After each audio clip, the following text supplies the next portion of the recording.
This is the newsroom.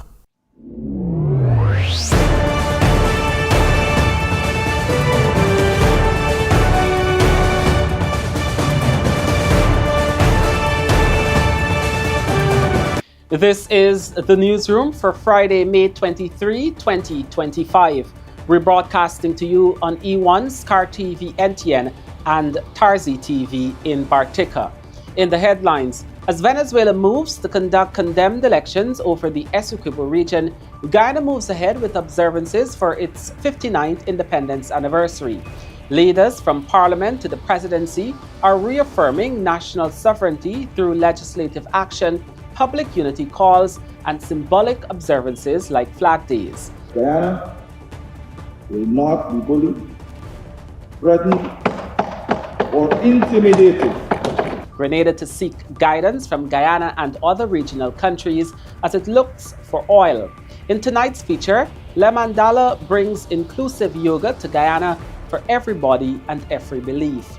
And in sport, boxer Abiola Jackman lands historic gold for Guyana, and GSL vows to give opportunities to Guyanese cricketers.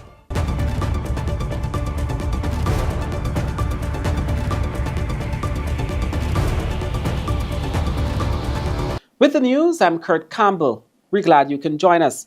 First up, ahead of Venezuela's attempts to conduct condemned elections for the governor of Guyana's Essequibo region, a parliamentary motion was proposed on Friday to reaffirm the country's sovereignty over its internationally recognized territory.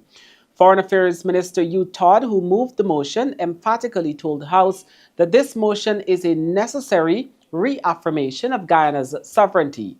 More details in this report.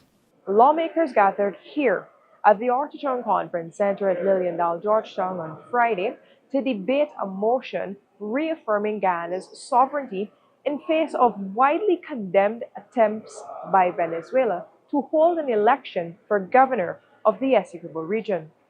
Now, sovereignty essentially refers to the supreme authority to govern.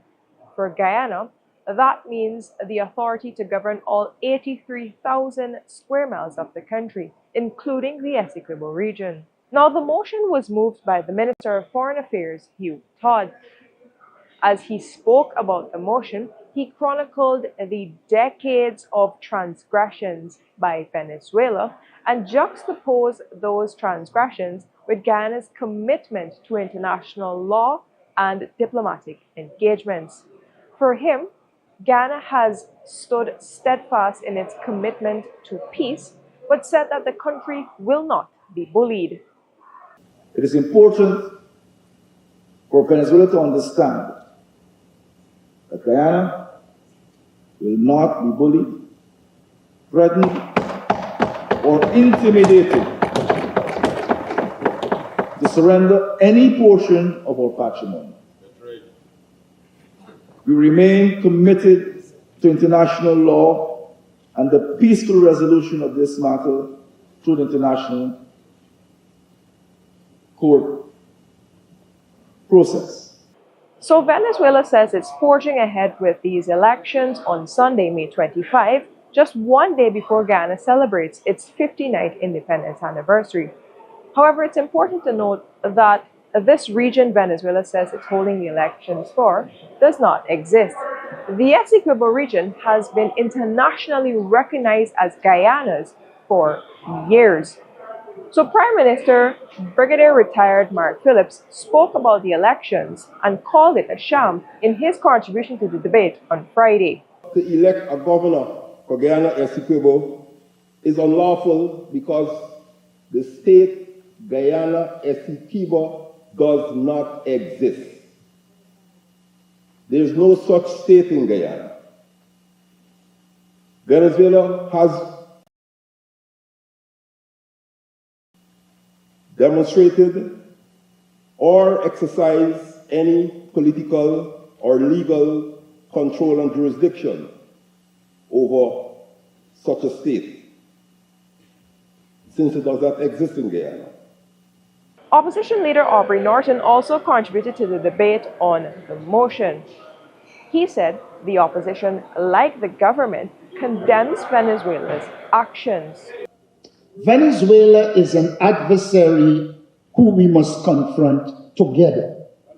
And it is unfortunate that this government refuses to do that. But let me put on the records immediately that we believe the arbitral award of 1899 settled our border issue.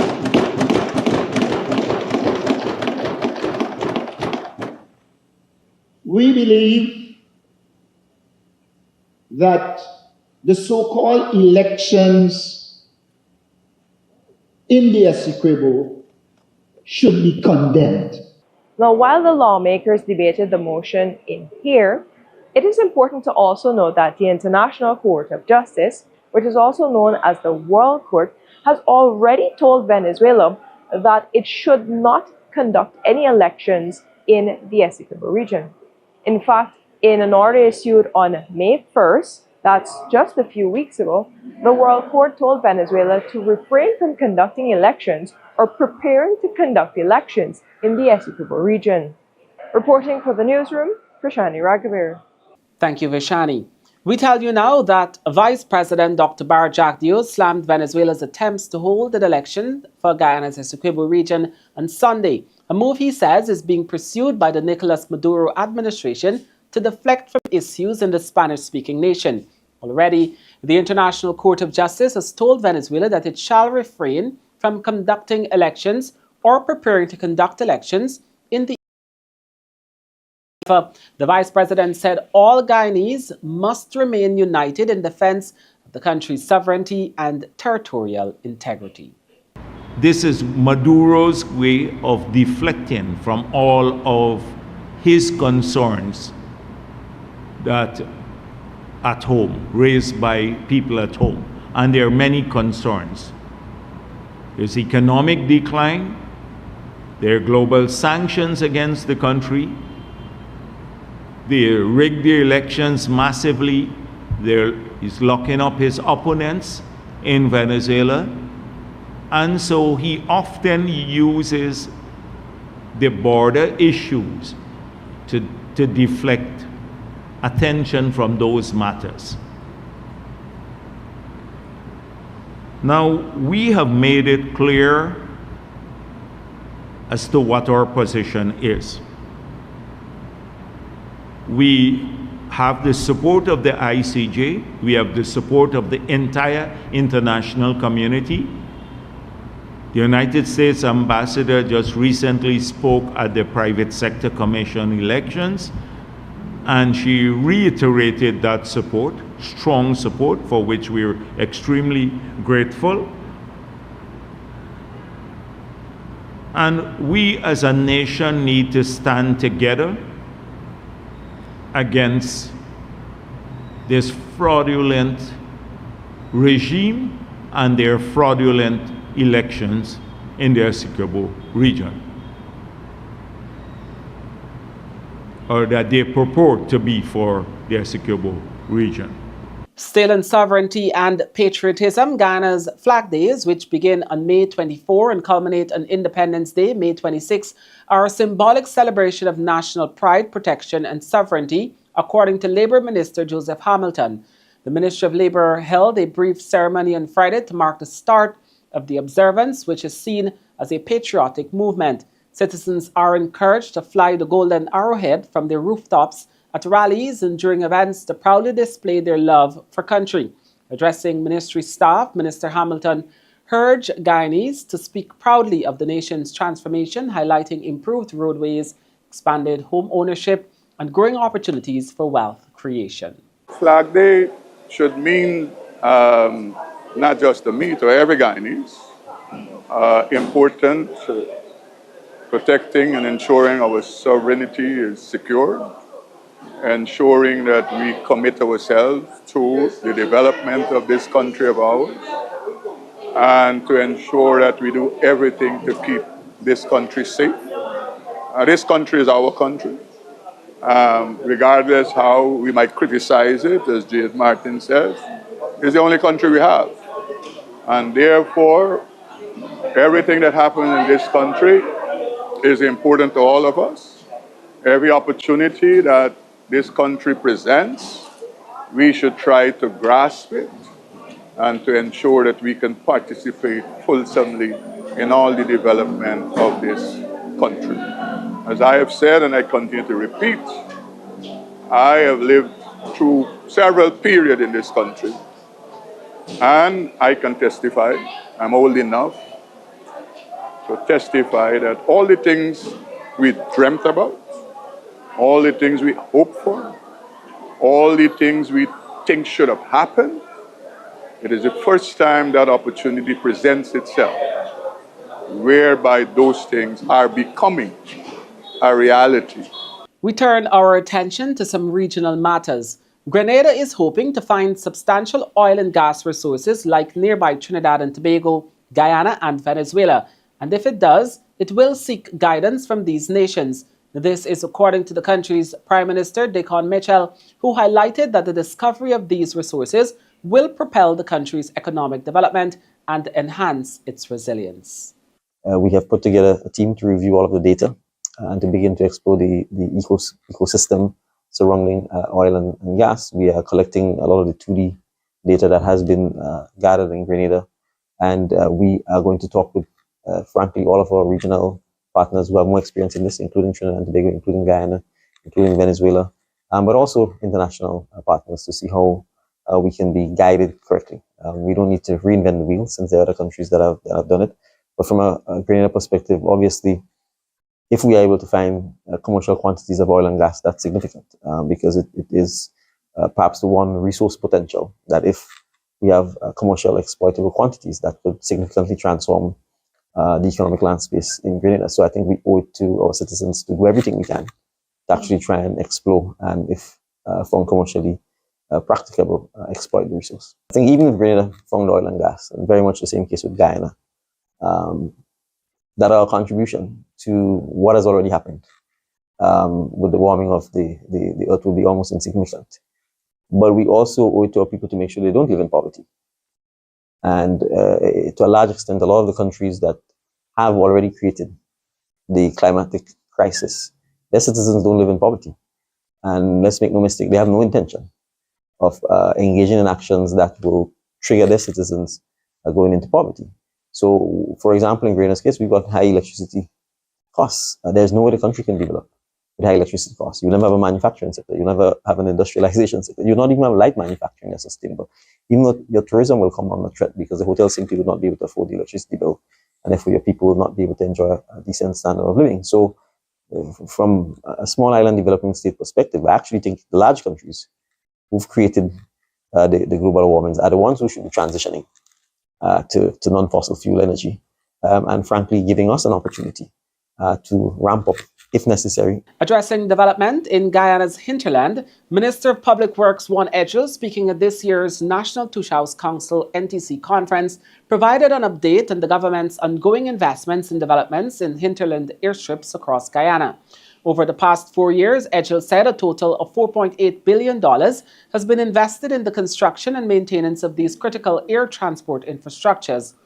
On day 4 of the conference, Tushau Greneline Peters from Fairview, Region 8, raised the concern about the management of the airstrip in her community. Over the last 4 years, we've been looking for technology that could be used to improve hinterland airstrips. There are about 120 airstrips. 57 are currently being maintained by the Ministry of Public Works. People have come and said, look, you could add this chemical to the soil, you could do this, but nobody's wanting to do the trial.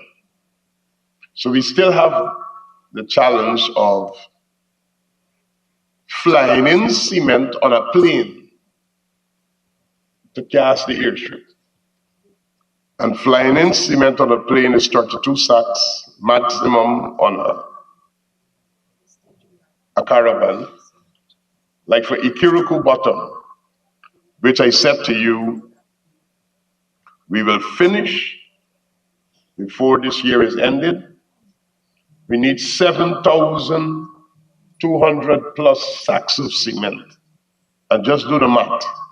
With the EOCRAMA, or whatever agreement they have, but we need this in our council to manage this airstrip, or however, whatever does be in place with the airstrip, concerning airstrip. Because they are private tour operators be landing in on that airstrip, and no form of benefit for the village. I would like to assure the NTC that once a village, including yours, have the capacity to maintain the airstrip, do the weeding, the cleaning, and everything else, like we would have done with other villages, the contract will be with the village, and we are prepared to do that. And you take the rest from there. We're prepared to do that. And if you have a contract already for the maintenance of airstrips and you haven't been paid as yet, PS will make arrangement for you to be paid before you go back in. We have always done that. So everybody who have a contract for the maintenance of your airstrip and you have not been paid, please engage the PS and he will ensure that you are paid before you go back in.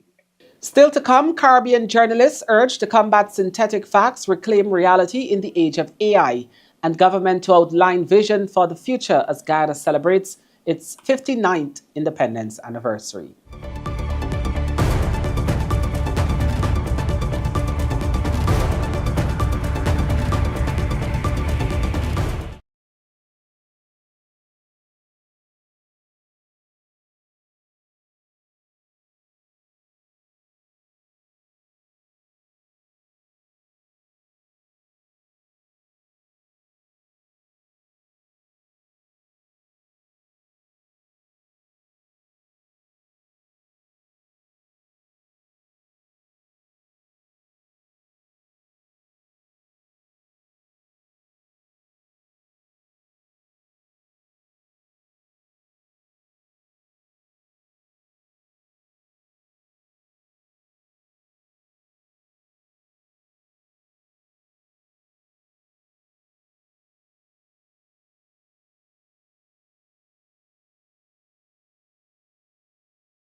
Welcome back. You're watching The Newsroom. Media professionals and students from Guyana and across the region are engaged in a two-day media summit hosted by the Media Institute of the Caribbean in collaboration with the University of Guyana and the Guyana Press Association. The event is seen as an urgent call to action for journalists and media owners to rethink how news is produced and consumed before AI-driven synthetic facts fully sever the media tether to lived reality. The summit is more than talk, it's an intellectual intervention. Across plenaries and panels, participants will explore how media houses can adapt sustainable business models, protect press freedom, and adapt journalism education to new technological realities. It was Professor Paloma Mohammed, the Vice President of UG, who delivered perhaps the most sobering and electrifying remarks. In a deeply reflective address, Mohammed called for a reinvention of the media ecosystem. She described how emerging technologies are fracturing public discourse, enabling powerful actors to control narratives and marginalize truth.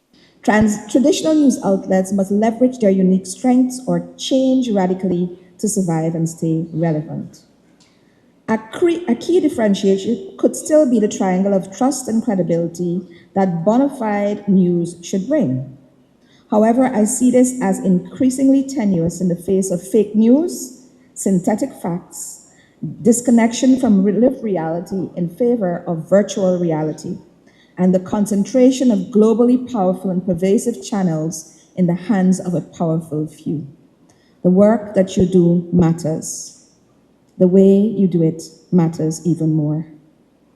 And what you do at this summit and elsewhere will ensure the world we know as it is continues, or whether we will live in the hell of unfreedom for a long, long time. Speaking at the National Touch House Council NTC conference this week, Minister of Natural Resources Vikram Bharat spoke about Guyana as a model country for balancing economic development with environmental-friendly sustainability. He acknowledged that many indigenous villages are engaged in mining and logging and encouraged others to explore these sectors. However, he stressed that such activities must be done in a sustainable manner that protects the environment. Bharat also spoke of the importance of creating value-added products from the country's natural resources. Guyana is a model country when it comes to balancing economic development with environmental sustainability. So I want us in our discussion to take that into consideration, because we know that many villages here are engaged in mining and logging.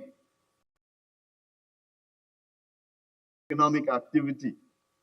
There are many villages here who are considering or planning to engage in mining activities. And we want to encourage you to do it. But we have to do it in partnership to ensure it is done in a responsible and a sustainable manner. If you ask the young people of your villages, they will tell you that they want development in their communities. They will tell you that they want secondary schools in their communities. We have heard from you, and they will tell you too that they want proper internet connectivity. They want concrete roads. They want shade houses. They want different amenities that exist on the coast. But that can only come through the responsible extraction of natural resources so that we can garner the necessary revenue to provide all of these facilities and amenities in the communities across the country. Over the last few years, we have been working with communities engaged in logging to ensure that we somehow move away from exporting primary products.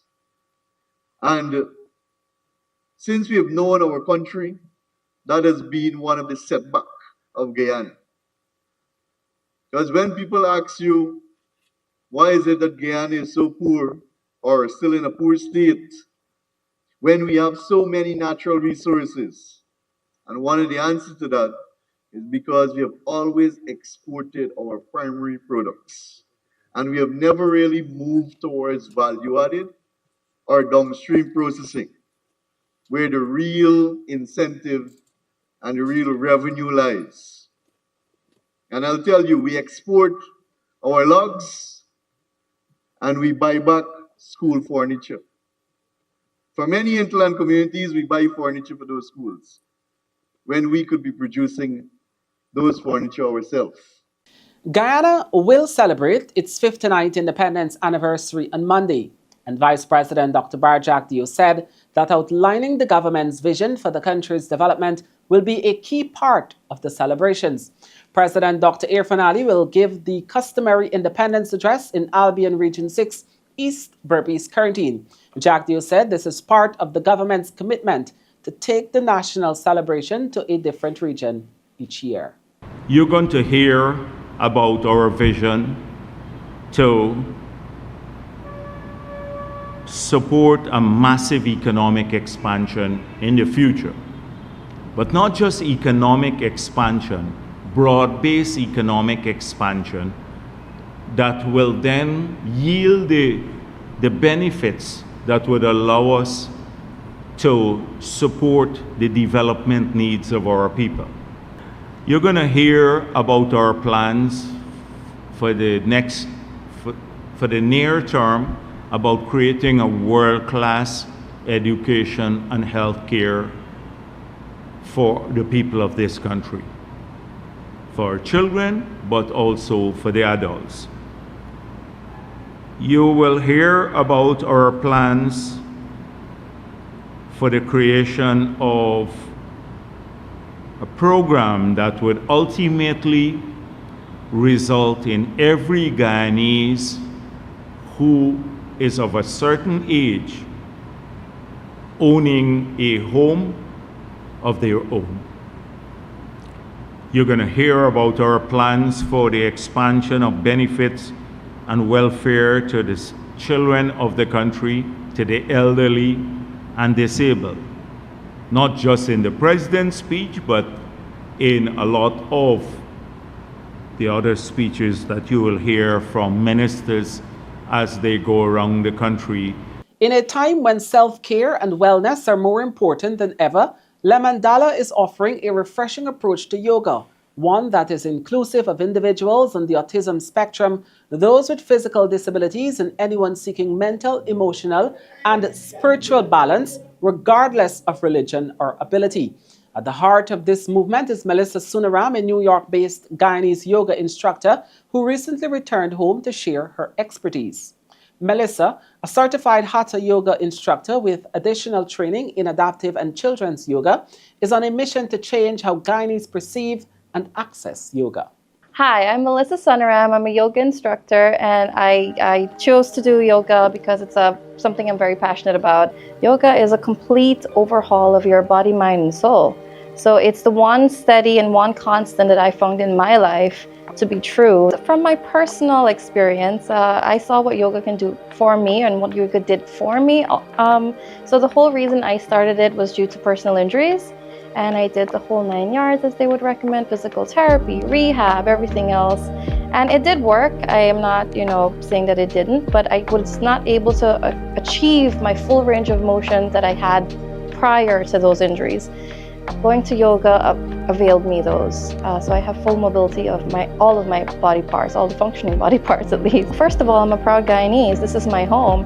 And I'm a strong and avid believer that, it's okay to go abroad and become better certified and extend yourself and reach and all the fancy stuff, all the whistles and bells. But I think we owe it to our society and to our Guyanese people and to our country to give back. And there is a dire need that I've seen here, especially within the autistic community and people on the spectrum with physical disabilities, kids and adults, and that's what I specialize in. Amongst my friends and my families, I am known. I did go to school here, I did graduate high school here, but I have left for so long. So professionally, I'm not known within Guyana. And that is the reason for the free classes. It's just like a soft launch, if you would, because I have all intentions of setting up shop here. I'm not sure if I'm remigrating entirely, but I do plan on being here, perhaps training people or whatnot.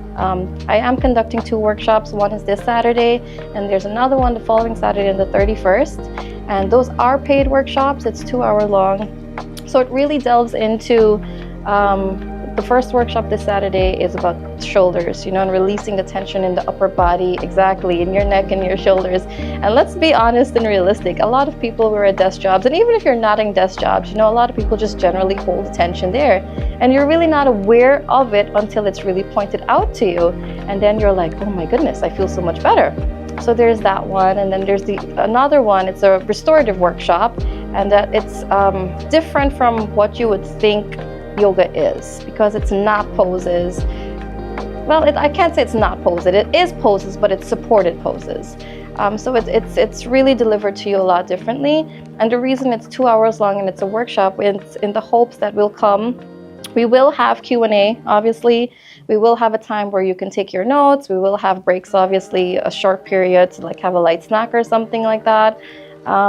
But for the most part of it, it's very informative, and with the hopes that you can take that information that you receive and apply it to yourself on a daily practice or whenever your body feels like you need it. Yoga is obviously linked to Hinduism and to the Hindu people and practicing for several number of years, right?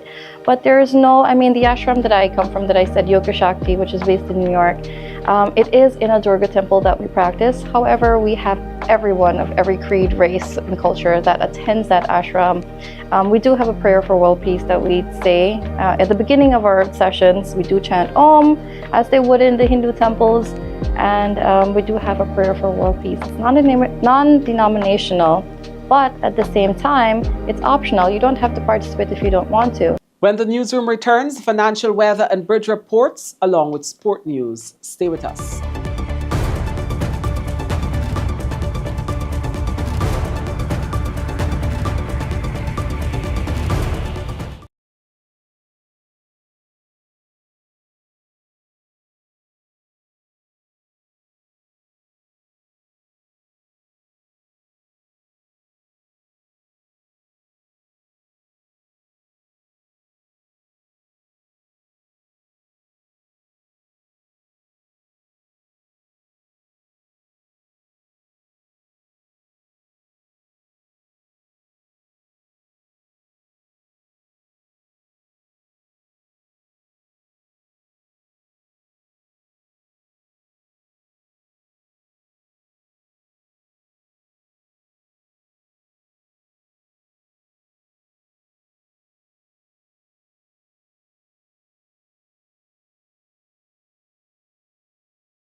Welcome back to the newsroom. In tonight's sport, we start things off with some boxing news. Abiola Jackman has made history for Guyanese boxing, becoming the first boxer from the nation, male or female, to win a gold medal at the America's Boxing Confederation Elite Championships. Jackman secured the historic victory on Thursday evening in Ecuador, delivering a commanding performance in the final of the women's 81 kg division. She faced local fighter Daniela Espana, dominating every round to earn a unanimous decision from the judges. This gold medal adds to Jackman's impressive recent form, which includes being named Best Female Boxer this year's Caribbean Boxing Championships in St. Lucia. Her achievements also makes her only the second Guyanese to medal at the AMBC Elite Championships, following Desmond Amsterdam's bronze in 2022. The Guyana Ex-Athletes and Friends Inc. will host their 9th Independence Road Races event on Sunday, and as usual, there would be several attractive prizes up for grabs on Sunday, May 25. The annual race is an attempt to reward, encourage, and attract more athletes to the sport. The Ivlery Sports Club will be the start of some of the races, but the ending for all. Athletes in various age groups will contest the 1 mile, 5K, and 10K races. As it relates to the 10K, for Sunday, we have approximately 78 athletes who would have registered thus far. And so come Sunday, we're expecting a high level of competition as the likes of people like Marlon Nicholson and Cleveland Thomas, they hit the road in stiff competition. I think Marlon Nicholson has been the defending champion for about 2 years now, and he looks to regain that title. And so come Saturday, we're looking forward to that kind of competition among the senior athletes doing the 10K. The 1 mile features for athletes in the under 9 category and 9 to 12 category. Those are our little babies that usually brings the excitement to start the Birgit Williams Road Race. We have registered so far just about 40 athletes from Central Georgetown. We have athletes from East Bank of Demerara, some from the West Coast and the East Coast, Linden, and athletes out of Berkeley. So we have athletes spanning all areas, and we expect keen competition. We know that in that category, it's usually a race down to the end. The 1 mile starts at the Guyana Police Sports Club ground. It goes along Barrack Street into Parade Ground, around the Young Street, and the athletes turn back at the National Park gate on Carifest Avenue, heading back to the Guyana Police Sports Ground, where they would finish right outside of the gate. So we're expecting keen competition, and I know when the athletes see the prizes, it will be an added incentive for them to do their best. And we want to encourage persons to come out along the route and cheer the athletes on, because we know what that little cheering does for athletes and the encouragement that you would give. You never know, it might be the push that an athlete needs to finish a race, because we know running on the road is not an easy event. So we're asking you to come out, support, as we have fun on Sunday. The Global Super League, GSL, intends to implement special systems starting its 3rd season next year to provide tangible opportunities for young Guyanese cricketers. These initiatives could range from dedicated training programs to potential match exposure through attachments with participating franchises during the tournament in Guyana. The GSL's Commercial and Marketing Director, James Stewart, highlighted the company's commitment to fostering local talent. His remarks came in response to queries about mechanisms to ensure Guyanese players benefit directly from the high-profile T20 tournament hosted in the country. The tournament aims to attract champion teams from various leagues across the globe. GSL Season 2 will run from July 10 to 18, and all matches will be held at the National Stadium in Providence. 5 champion T20 franchises have been confirmed for the upcoming season: the defending champions Rangpur Riders, Guyana Amazon Warriors, Dubai Capitals, Hobart Hurricanes, and Central Stags. That's an excellent idea and an excellent thought, and it is something we definitely will be instituting next year. So we've taken that on board. We agree it's an excellent idea, and we'll definitely be looking to provide young Guyanese cricketers with opportunity and exposure from the third edition onwards. President Dr. Irfan Ali met with the organisers of the CARES 1 Guyana T10 Tape Ball Blast at State House to outline significant plans for the tournament's third year, which will see a substantial expansion in scope and participation. The upcoming edition is set to feature a remarkable 80 teams, a considerable increase designed to broaden the competition's reach across the nation. Matches are scheduled to commence on June 28 in Berbice, marking the start of a series of fixtures to be held in each county. The tournament will culminate in a grand finale at the National Stadium Providence on August 3. During the meeting, President Ali reaffirmed his strong support for the tournament and expressed his pleasure at the organizers' response to his call for greater community involvement in the event. West Indies legend Sir Clive Lloyd said he was surprised by the decision to name Roston Chase as the new captain of the regional test team. Chase was named the new skipper on May 16 as the replacement for Craig Braffett, who decided to step down from the position. Speaking recently on the Mason and Guest show in Barbados, Lloyd said that Chase would have chosen someone else because he has not been a consistent team member over the years. He also suggested that a younger player should have been appointed vice captain to groom a future leader. I'm a bit surprised, but he's been around for a while, but he seems to be in and out of the side. So I really thought that the fella, the one that I wanted to promote, didn't want the job, I was told, Shai Hope. Oh, okay. So you want Shai Hope to captain the test team as well. Well, why would you want Shai Hope to captain? Well, he's experienced. He's done extremely well. He's played, most of the test playing countries. He's been a prominent member of the side.